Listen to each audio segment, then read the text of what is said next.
আমরা এই সেন্টেন্সগুলি বানাবো যে যদি সেরকম হয় তো ও ভাড়মে যাক, যদি এরকম হয় তো চলো এখন যাই, যদি সেরকম হয় তো আমি তোমাকে সাহায্য করব।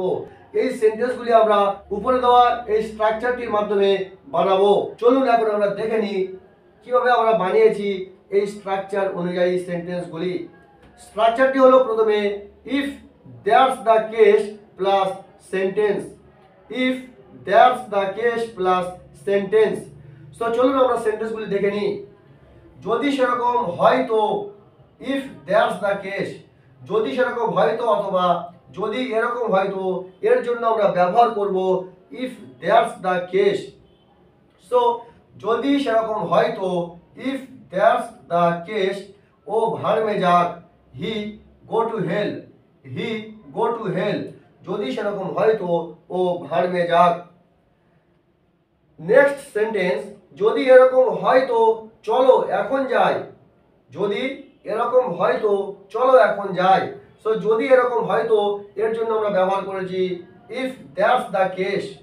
চলো এখন যাই, let's go now, let's go নাও, যদি এরকম হয় তো চলো এখন যাই। নেক্সট, যদি সেরকম হয় তো আমি তোমাকে সাহায্য করব, মানে কেউ কোনো একটা গরিব কোনো একটা বিপদে পড়ে গিয়েছে, তো সে এখন তোমার কাছে এসেছে যে আমাকে কিছু সাহায্য করো, তখন তুমি বলছো যে ইটস ওকে, যদি সেরকম হয় তো আমি তোমাকে সাহায্য করব। So if that's the case, যদি সেরকম হয় তো আমি তোমাকে সাহায্য করব, I will help you, I will help you. হ্যাঁ বন্ধুরা, এইরকম সেন্টেন্সেস আমরা এই স্ট্রাকচারের মাধ্যমে প্রচুর বানাতে পারি।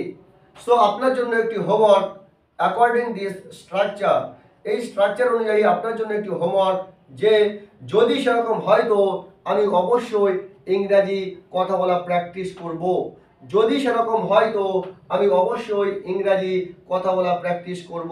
হ্যাঁ বন্ধুরা, মানে আপনি যতক্ষণ না ইংরেজি কথা বলা প্র্যাকটিস করবেন আপনি ততক্ষণ ইংরেজি বলতে পারবেন না। সো এই সেন্সে আপনি এই সেন্টেন্সটি অবশ্যই কমেন্ট বক্সে লিখবেন।